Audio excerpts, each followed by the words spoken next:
apa sih alasan yang membuat Ibu Nila tertarik untuk menjadi pustakawan?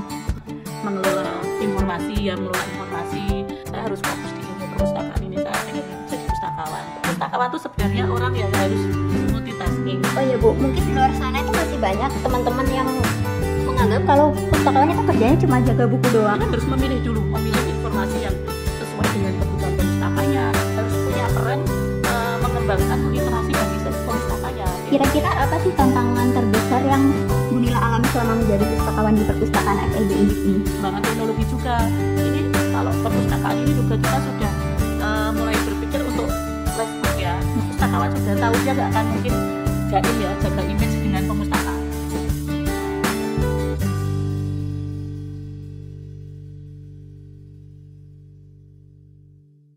Halo semuanya, selamat datang di podcast Perfekta Perpustakaan FEB kita, tempat kita ngobrol santai tentang semua hal yang berhubungan dengan perpustakaan, buku, dan literasi.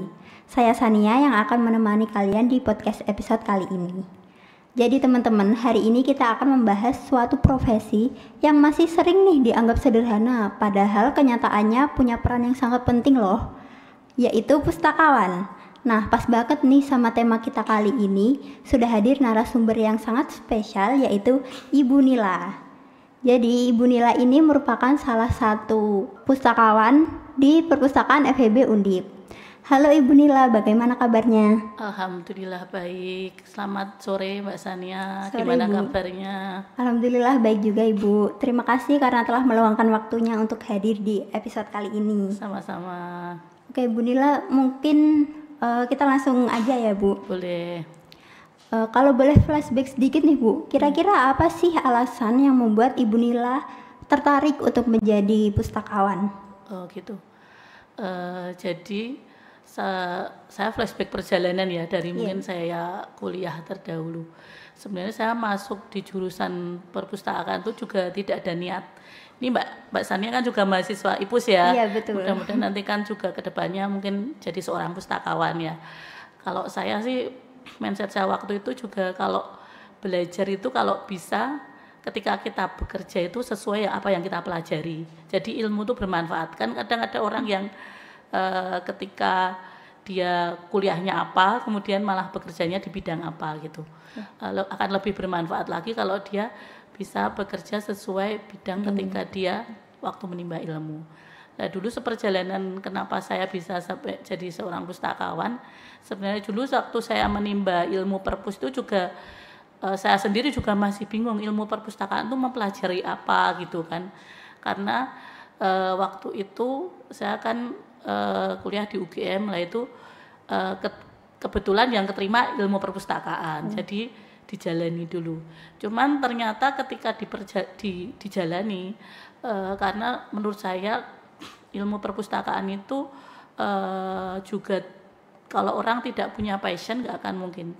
Dan setelah saya flashback dulu kecilnya saya itu memang saya tuh senang baca itu. Senang baca. Jadi waktu ketika saya mungkin kelas 1 SD, kelas 2 SD itu waktu zaman dulu kan orang langganan majalah itu jarang ya. Jadi yang langganan itu justru tetangga saya, pada tetangga langganan itu saya setiap hari Selasa dia kan langganannya Bubu sama Ananda waktu itu. Mesti saya antri di rumahnya untuk baca majalah. Jadi senang saya tuh saya habiskan baca majalah Ananda, kemudian majalah Bubu. Nah, kemudian saya juga karena seringnya baca majalah itu saya juga sering interaktif. Jadi kalau zaman dulu kan ngirim surat pembaca segala itu, terus ikut nulis puisi kan ada itu, nulis artikel puisi, nanti kita dapat hadiah dikirim gitu lah. Itu saya senang ikut kayak gitu.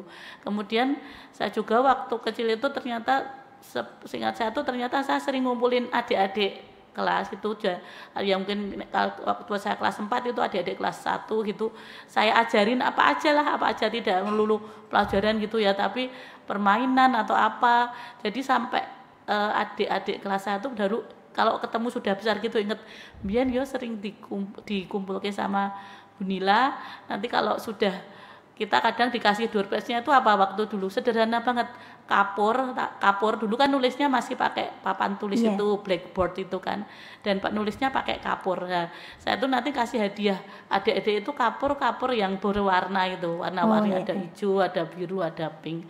Nah, itu ternyata di ilmu perpus itu memang kan basicnya harus seneng baca, terus kita itu kan di situ kan mengelola informasi, kemudian menyajikan informasi, kemudian bagaimana informasi itu bisa ditemukan dengan cepat, dan ternyata literate.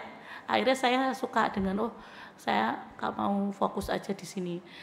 Saya dilelah waktu dulu itu kuliahnya 2. Saya juga keterima di UIN, jadi ilmu perpustakaan sama UIN ambil sastra Arab. Tapi karena saya ternyata kok lebih tertarik ke ilmu perpustakaan, jadi yang di UIN itu sastra Arabnya saya tinggal. Seiring berjalannya waktu ternyata saya harus fokus nih, saya harus fokus di ilmu perpustakaan ini. Saya pengen jadi pustakawan, dan alhamdulillah sesudah lulus itu jadilah pustakawan gitu. Begitu Bu. Iya. Berarti memang dari dulu sudah ada ketertarikan dengan buku dan membaca ya Bu? Iya. Terus kira-kira sudah berapa lama sih Bu Nila menjadi pustakawan di perpustakaan FEB ini? Saya bergabung menjadi pustakawan itu sebenarnya sebelum di Undip saya juga mengelola perpustakaan ya, dulu di swasta kan, itu dari 2001. Kemudian dimulai di Undip itu 2002, jadi kurang lebih sudah 24 tahun ya. Wow, lama juga ya Bu? Sangat lama, sudah hampir 1/4 abad. Saya belum lahir itu Bu. Belum lahir ya. Mbak Sania lahirnya tahun berapa? 2004. 2004, berarti saya jadi pustakawan masih diproses Mbak Sania. Dan saya dulu ingat sekali waktu saya pertama menjadi seorang pustakawan itu kan di sekolah swasta ya. Saya betul-betul membangun perpustakaan itu dari nol. Makanya saya betul-betul appreciate perpustakawan itu sebenarnya orang yang harus multitasking ya, harus pinter juga. Karena ternyata juga perpustakaan di perguruan tinggi swasta itu sudah lama itu ada SDM-nya, tapi tidak basicnya ilmu perpus dan tidak bisa mengelola gitu kan. Ketika rekrut saya itu saya bangun perpustakaan itu dari nol. Jadi memang buku-buku itu ada banyak, tapi cuman diurutkan gitu, jadi nggak dikelola, misalnya diklasir, diinventaris, kemudian nanti di label dengan sama gitu kan, terus kemudian mungkin shelvingnya atau pengurutan itu sesuai abjad, jadi mahasiswa bisa temu kembali. Kemudian kita bikinkan alat telusur, kalau zaman dulu kan pakainya masih WinISIS gitu, yang free itu atau ISIS. Terus nanti kita bikin sendiri sehingga mahasiswa mau menemukan buku, misalnya buku manajemen, itu langsung kerak ini, langsung ketemu bukunya. Itu betul-betul saya membangun dari mulai inventaris itu. Jadi buku hampir satu perpus ya, itu ruangannya padahal juga lumayan beberapa rak, itu saya inventaris sendiri dibantu satu temen itu. Tapi begitu sudah sistem itu jalan itu ternyata ada kepuasan tersendiri juga, sudah membangun sistem sehingga ketika saya tinggal pun sistem di situ sudah bisa berjalan, sudah bisa dilanjutkan. Sesudah saya kan juga pustakawan yang ngelola itu, sudah tinggal melanjutkan pelayanan yang baik, bikin kegiatan yang edukatif, yang kreatif gitu kan.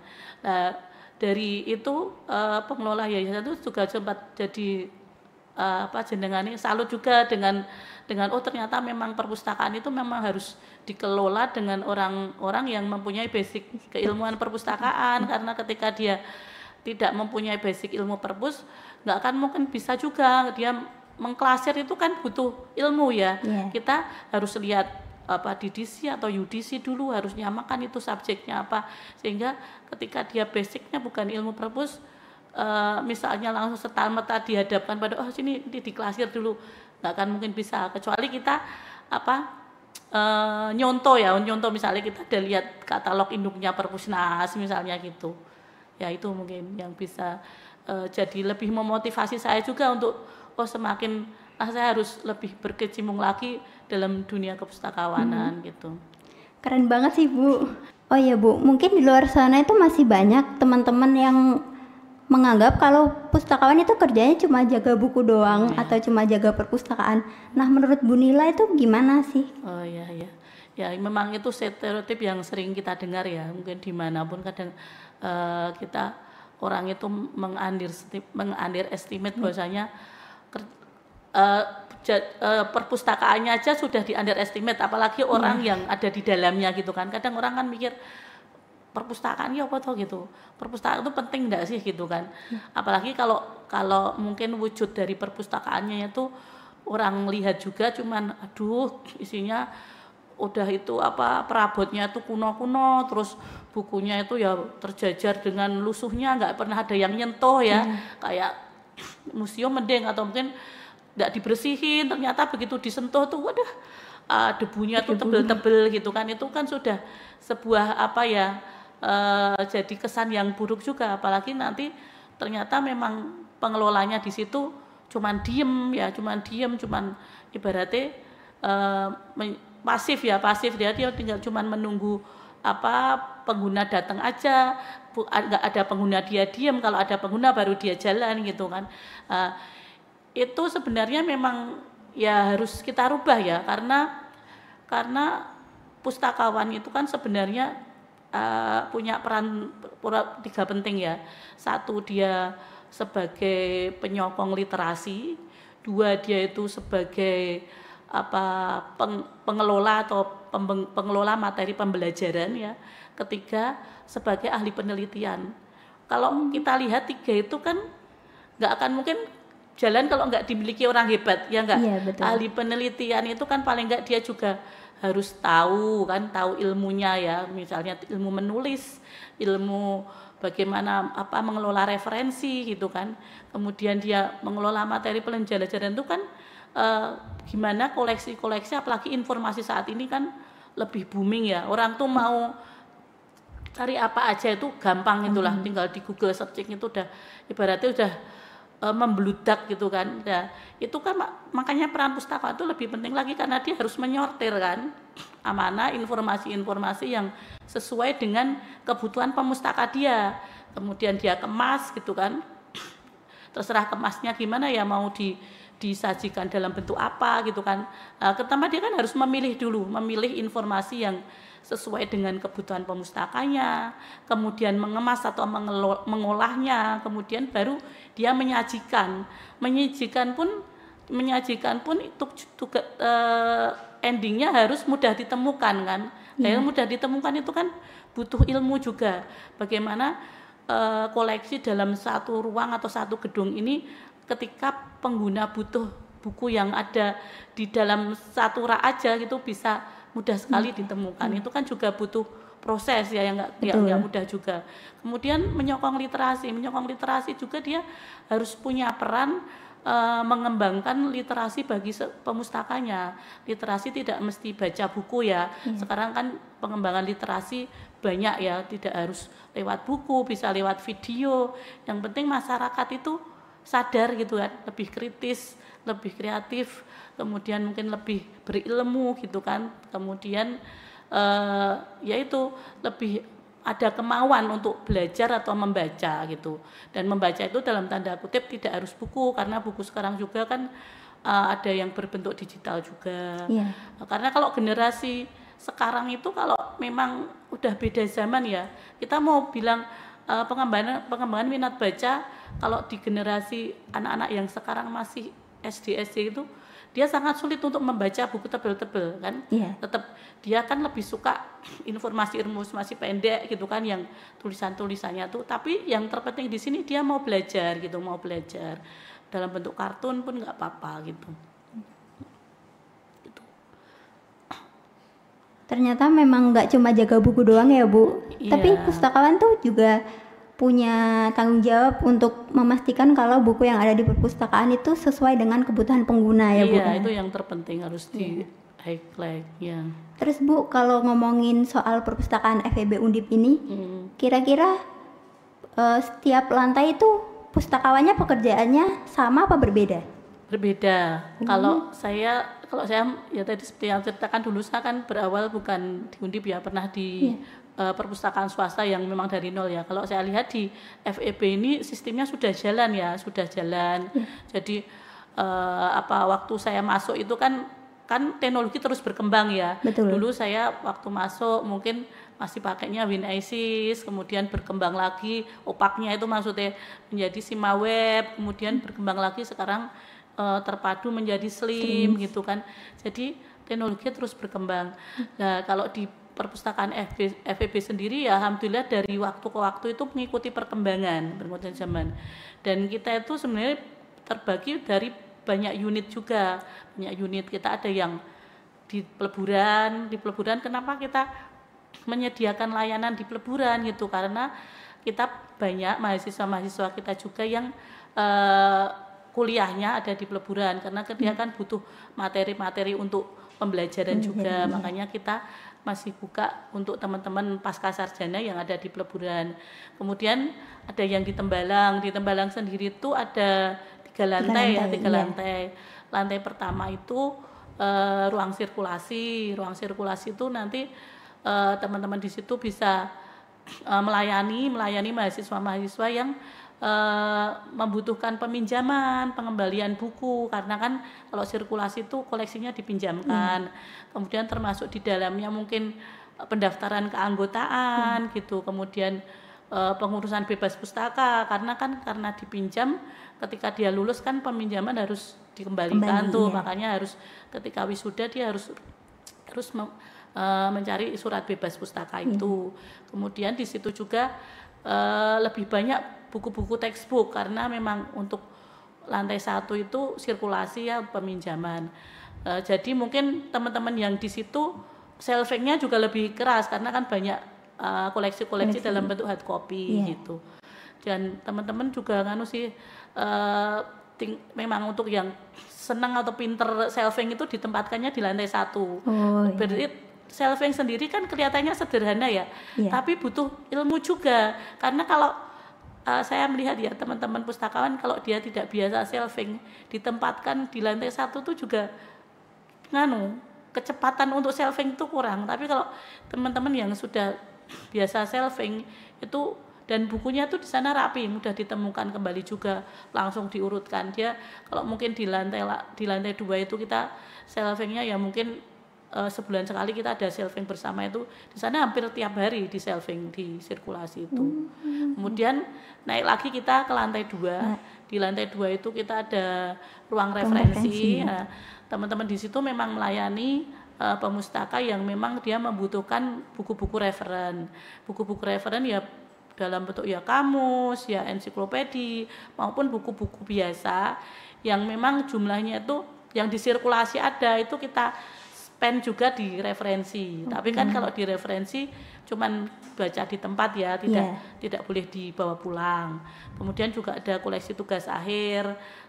Teman-teman di lantai 2 itu melayani mahasiswa yang, jadi rata-rata memang yang datang di lantai 2 itu kebanyakan mahasiswa akhir, setengah dan akhir gitu. Di sini juga di lantai 2 itu pustakawan juga melayani kebutuhan informasi pengguna, karena kadang mungkin pengguna, Bu saya tuh masih bingung mau nulis skripsi tentang ini, mau cari skripsi yang subjeknya begini bagaimana. Nanti pustakawan itu mengarahkan oh ini nanti mungkin dicarikan skripsi yang mirip dengan itu, atau mungkin dicarikan jurnal, atau mungkin terbitan berkala yang tematiknya mengangkat subjek tersebut. Kemudian kalau yang di lantai 3 itu kan ruang digital library. Kalau ruang digital library itu memang di situ tidak ada koleksi ya, terlihat tidak ada koleksi, karena di situ memang kita menyediakannya workspace area, kemudian dengan komputer-komputer ya, di situ banyak komputer, dan koleksi yang di lantai 3 itu kita lebih melayani pemustaka untuk mengakses koleksi-koleksi digital kita, baik itu dalam bentuk e-book, e-jurnal, atau mungkin tugas akhir yang kita kemas dalam bentuk repository itu, atau mungkin barangkali teman-teman ada yang butuh yang kita tidak ada, itu kita bisa mengarahkan untuk mengakses koleksi-koleksi digital yang dipunyai oleh instansi lain, misalnya BI gitu kan, ada perpustakaan digitalnya juga itu yang bisa diakses free. Kemudian Perpusnas, ya gitu kita mendampingi mereka. Kemudian di situ juga mahasiswa kita melayani upload mandiri, itu di lantai 3 upload mandiri, termasuk di dalamnya juga layanan Turnitin dan Grammarly. Ya sih Bu, karena kan kita sekarang sedang berada di era digital, jadi layanan digital itu memang perlu diprioritaskan sih Bu. Iya betul. Oke Bu, lanjut. Kira-kira ada nggak sih Bu kegiatan di perpustakaan FEB Undip ini yang melibatkan mahasiswa? Banyak. Justru kita itu dalam setahun itu minim itu mengadakan itu yang rutin itu 2 itu minim. Itu rutin itu dalam arti misalnya 1 itu pengenalan perpustakaan itu kan tiap PMB mahasiswa baru itu mesti kita ada acara itu. Kemudian temu pemustaka itu di akhir tahun itu mesti kita mengadakan rutin itu 2 itu. Kemudian di sela-sela itu kita biasanya bikin kegiatan-kegiatan literasi untuk mahasiswa, baik itu kelompok kecil maupun kelompok besar. Untuk misalnya seperti webinar, tahun kemarin 2024 itu kita bisa melaksanakan 4 kali itu webinar. Webinar itu juga kita ngangkatnya kan tema-tema tentang penelitian, penulisan tugas akhir gitu. Kemudian kita bikin diskusi kelompok kecil, misalnya bagaimana cara menulis tugas akhir atau bagaimana cara mengupload mandiri, atau mungkin kemarin kita sempat juga bikin pelatihan Zetero, pelatihan manajemen referensi Mendeley gitu.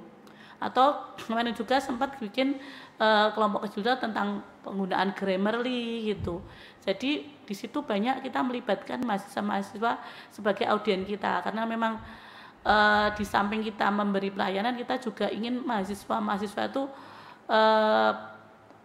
punya manfaat gitu dengan keperpustakaan itu, tidak hanya membaca buku tapi juga tambah ngerti gitu penulisan tugas akhir ataupun ilmu-ilmu apa tentang penulisan. Keren banget sih Bu, ternyata ya peran pustakawan itu. Iya, dan itu tuh ketika kita bikin konsep gitu tidak bisa serta-merta harus mikir kan Mbak, bikin konsep besok bikin konsep. Jadi tiap hari itu kesannya padahal pasif ya, orang lihat kalau pasif, padahal kita bikin apa lagi. Oke Bu, kita bergeser nih Bu. Kira-kira apa sih tantangan terbesar yang Bu Nila alami selama menjadi pustakawan di perpustakaan FEB Undip ini? Tantangan sebenarnya itu kalau saya sih having fun aja ya, seneng gitu. Cuman memang kita tantangannya itu kalau saya dan teman-teman sih menginginkannya itu perpustakaan FEB itu selalu bisa mengikuti perkembangan zaman. Jadi karena kita tidak bisa ketika sudah zamannya kayak gini, kita masih orientasinya kayak dulu terus kan nggak bisa. Baik itu teknologi, baik itu koleksi, baik itu sarana prasarana harus mengikuti. Termasuk podcast kita ini hari ini. Ini kan termasuk juga terobosan dari program perpustakaan juga, karena perpustakaan juga saya pikir untuk marketing, untuk mengenalkan perpustakaan, kita tidak bisa kita hanya diam nyebar brosur kayak dulu flyer gitu kan, sudah nggak zamannya. Kita harus kembangkan media sosial kita, baik itu dalam bentuk Instagram, Facebook, atau mungkin di YouTube, kemudian di website gitu kan. YouTube pun kita ya termasuk ini bikin podcast atau nanti bikin video-video apa yang bisa diakses oleh teman-teman pemustaka gitu. Kemudian perkembangan teknologi juga. Ini kalau perpustakaan ini juga kita sudah mulai berpikir untuk lessbook ya, meniadakan buku tapi tidak serta-merta. Tapi kan karena kita melihat bahwasanya sudah eranya itu teman-teman itu kok lebih senang mengakses yang digital ya, untuk Gen Z itu ya. Makanya kita sudah mencoba memfasilitasi perpus itu mudah diakses lewat media digital gitu kan. Tidak hanya pustaka harus ke perpus, tapi lebih dekat dengan mereka. Makanya kita sekarang ada FEB digital itu yang kita bekerja sama dengan Kubuku.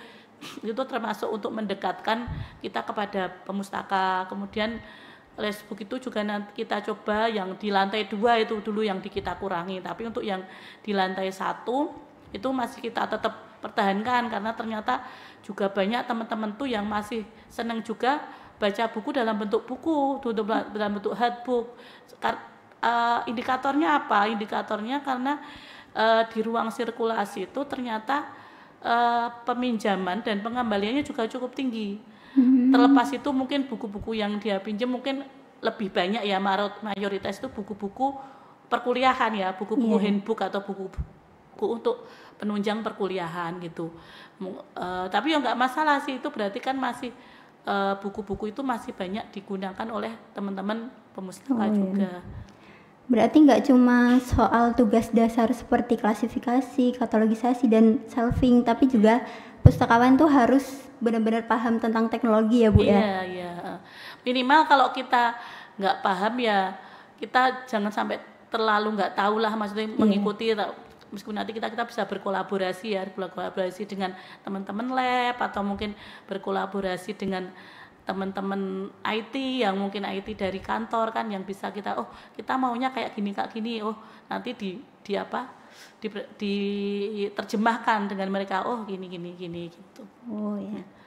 Lalu Bu, saya nih penasaran banget, kira-kira apa sih momen yang paling berkesan menurut Bu Nila selama Ibu Nila ini menjadi pustakawan di Perpustakaan FEB Undip? Kalau sebenarnya pustakawan itu tuh saya kira kepuasannya sama ya, ketika dia bisa membantu pemustaka itu.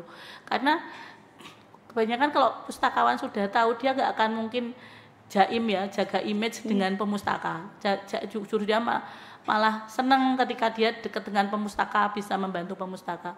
Dulu saya pernah berkesan sekali, dan itu juga sering terjadi itu teman-teman yang datang ke perpus gitu kan, dia dari bingung, Bu saya tuh mau nulis skripsi tapi saya bingung harus mulai dari mana gitu loh. Kok bingung, kamu sudah semester berapa gitu. Ternyata dia mungkin sudah semester 7, udah mungkin sudah mulai bikin proposal tapi belum bisa jalan gitu kan. Lah kesulitanmu apa? Ternyata dia mungkin sudah punya pemikiran untuk dia tuh pengen bikin apa gitu kan, bikin subjek itu udah ada yang mau dia munculkan, tapi dia bingung literaturnya tuh harus nyari di mana gitu. Karena ada juga loh teman-teman tuh yang sampai lulus belum pernah ke perpus, atau mungkin ke perpus ketika sudah semester akhir gitu kan, dari awal dari semester 1 tuh nggak pernah, bahkan tak tahu perpustakaannya di mana gitu kan. Terus akhirnya saya ngajari dia, pertama yang kamu lakukan tuh ini, kamu cari dulu nih skripsi mungkin yang mirip dengan variabel yang mau kamu angkat. Kemudian kamu pengen tahu cara cari skripsi yang mirip itu caranya gimana, mungkin kita ngajari cara penelusurannya. Karena cara penelusuran itu juga mungkin kalau sebenarnya sederhana ya kelihatannya, kayak bisa dipelajari, bisa di-scroll gitu ya. Tapi kalau dia nggak expert juga nggak ketemu ternyata. Karena kan ada yang advance, ada pencarian lanjut itu itu bisa kita kolaborasi antara judul dengan subjek atau pengarang dengan subjeknya, itu yang memudahkan kita biar ketemunya itu sesuai dengan apa yang kita inginkan. Lah ternyata teman-teman mahasiswa juga nggak ngerti gitu cara itu. Akhirnya kita ajarin, ternyata dia ketemu nih 2-3 skripsi yang mungkin variabelnya mirip dengan yang akan dia tulis gitu kan. Nah sudah itu saya arahkan dia untuk cari jurnal. Kamu mungkin kan ini karena referensinya kan nggak mungkin kamu plek gitu kan, harus kamu baca sumber-sumber referensi, cari jurnal itu kayak gini. Akhirnya dia ketemu, dan begitu dia akhirnya bisa jalan ya, bisa nulis skripsi, bisa sesuai dengan yang dia butuhkan ya, dia akhirnya selesai. Dan itu ketika dia mungkin, Bu, saya alhamdulillah sudah sidang, saya sudah lulus, alhamdulillah, saya ikut senang gitu, ikut haru, ikut perjuangan ya, semua atas bantuan teman-teman perpustakaan gitu. Itu menjadi kepuasan kita sendiri. Ternyata perpustakaan itu memberikan manfaat gitu, ternyata kita mampu memberikan sesuatu pada mereka gitu kan, menjadi jalan kesuksesan mereka, atau menjadi jalan mereka jadi lulus kan. Udah satu jalan terbuka, udah lulus kan, alhamdulillah, mungkin dia bisa ke jalan yang ke tahap berikutnya lagi mencari pekerjaan atau itu kepuasan tersendiri bagi kita teman perpustakaan. Luar biasa sekali sih Bu. Tapi Bu, sayangnya kita sudah berada di penghujung podcast nih Bu. Boleh dong ya. Boleh Nggak dong terasa, Ibu Nila memberikan pesan untuk teman-teman mahasiswa nih yang baik yang sering ke perpus maupun yang jarang ke perpus. Oh, boleh. Intinya bahwasanya kita segenap pustakawan ya, pengelola perpustakaan FEB itu sangat ingin bisa melayani teman-teman pemustakaan itu dengan maksimal. Makanya kita kadang tuh punya ide bikin apa ya biar teman-teman tuh semakin nyaman, biar teman-teman itu semakin enak di perpustakaan. Ini nanti doain juga kita di tahun depan bisa 1 lantai ya, terus kemudian kita ketika kita les book itu kan kita banyak ke digital, jadi kita bisa menyediakan ruang-ruang belajar yang lebih nyaman lagi sehingga mahasiswa lebih betah ya di perpustakaan. Nah, makanya nanti kalau sudah kita fasilitasi seperti itu, mari teman-teman gunakan, maksimalkan, manfaatkan dengan sebaik-baiknya ya, sehingga perpustakaan itu menjadi sarana kesuksesan teman-teman dalam menyelesaikan studi gitu. Baik Bu Nila, terima kasih ya atas cerita yang sangat menarik. Mungkin kita bisa ngobrol di lain waktu ya Bu. Iya, nanti kita di sesi lain ya, mungkin dengan tema-tema yang lebih menarik lainnya. Oke teman-teman, mungkin sampai sini dulu podcast kita kali ini. Intinya jangan pernah meremehkan pekerjaan atau profesi seseorang ya. Dan buat kalian mahasiswa FEB Undip, jangan lupa untuk kunjungi perpustakaan FEB Undip serta manfaatkan layanan yang ada ya. Terima kasih. Sampai jumpa di episode selanjutnya. Dadah.